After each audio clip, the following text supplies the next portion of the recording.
SCP Containment Bridge multiplayer is basically SCP Containment Bridge, but you can play with friends or play with strangers from around the world. No! No! Ah! No, please, wait.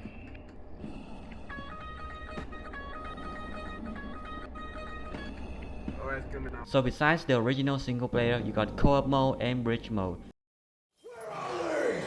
This video is dedicated to explaining how to play bridge mode only, which means I won't be explaining what is SCP Containment Bridge, because this game is very old. A lot of people have played and made their own instructions for the game. So if you are really new, I suggest you trying out single player yourself and watching some other people playing it as well, because if you can beat single player, it will be easier for you to learn and adapt to bridge mode. To keep it short, this game mode is like our Secret Lab having a child with Gmod Bridge, but because Gmod Bridge is dead long ago, so the child grows up with no father figure, while the mother becomes an OnlyFans Emmy patron content creator, leaving her son somewhere on the streets of Russia hoping to find the glory that his father once had.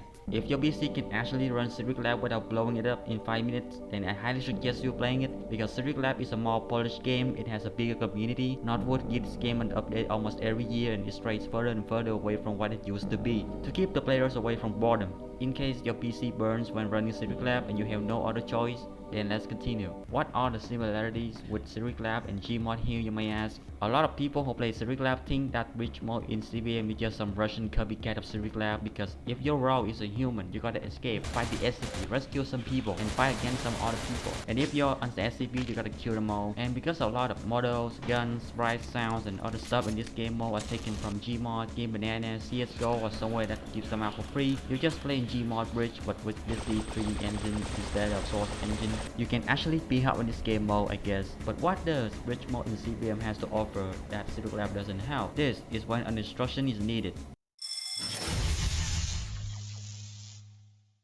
You cannot create a private bridge mode server. That feature only works if you're in a server that has to be paid with money, but you can still create your own co-op lobby and use console command to spawn weapons and play around. The guns won't do any damage to the NPCs, however. There's a setting button under the multiplayer list that lets you change your name and other few things that I'm too busy editing to talk about. The game tends to make itself up very sensitive or fragile, and you may have connection issue known as unknown error, server is not responding. You either try to reconnect later, reload server list, change your name, restart the game, verify integrity of the game's file, or reinstall to fix this. There are only 2 servers at the moment, which are Watch Europe and Do Complete, an American server that have English players and players who can speak English or languages that you may understand. The rest are either occupied by Russians or Latin community. They have little to no moderations or toxic moderations and usually focus on role-playing instead of playing the actual way. Once you join the server in bridge mode, you will probably become a spectator because a round already started, and you have to wait until the game wants you to spawn.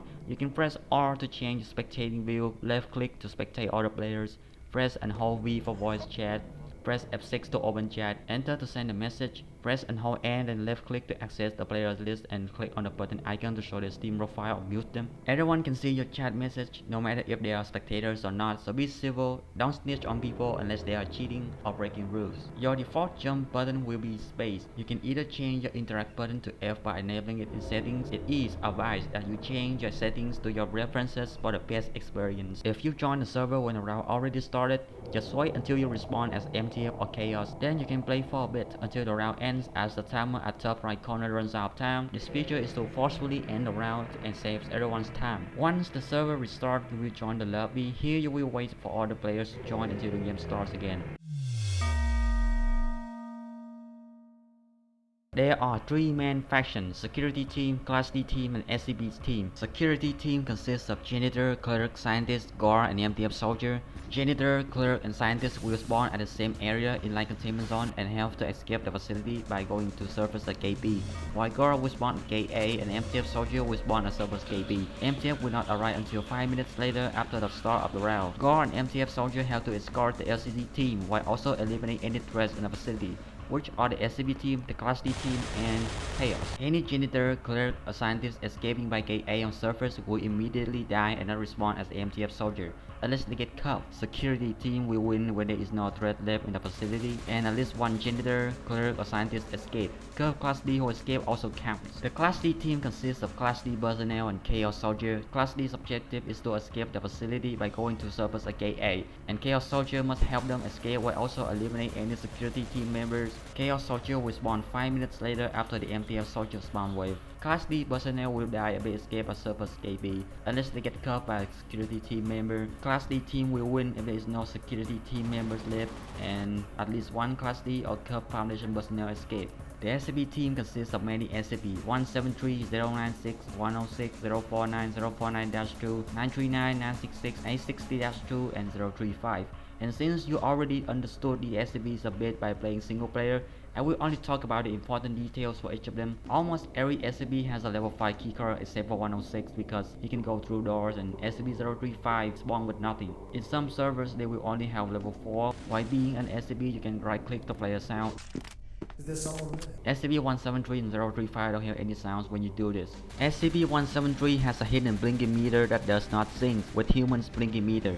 This can make you die unfairly, but this blinking meter will only be activated when the player is near, so keep a rubber distance and never go alone. This SCP is kinda broken and I don't know why the developers haven't fixed it yet. SCP-096 can open any closed door by pressing right click on that door during rage, just like in Sirius Lab. SCP-106 Pocket Dimension is the same as in single player. You can escape it as long as you have time and a medkit every time you escape. You cannot recontain SCP-106 while using the female breaker in this game mode, but there's a micro HID gun in his containment chamber that takes 7 seconds to fire, one time use only, but very powerful.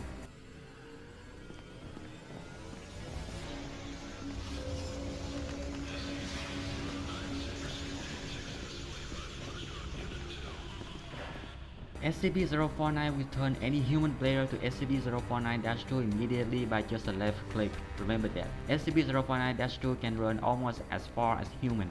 SCP-939 will not see anyone while they are crouching, but they can still track people down by hearing and seeing blood effects. SCP-966 is invisible to human eyes, so a night vision goggle is needed. Those night vision goggles don't need battery to work. SCP-966 has an ability called Insomnia. If you stand too close to this SCP, it will quickly drain your stamina and make it harder for you to run away. SCP-860-2 will spawn in the forest and it will have to find the other door in the forest in order to escape the forest. It's basically just SCP-939 but not blind and has worse stamina. SCP-035 is a mask lying in SCP-Y13 chamber. Any human player picking it up will immediately become a new host for SCP-035 and they can choose to do whatever the hell they want. However, SCP-035 has a constant depleting health bar.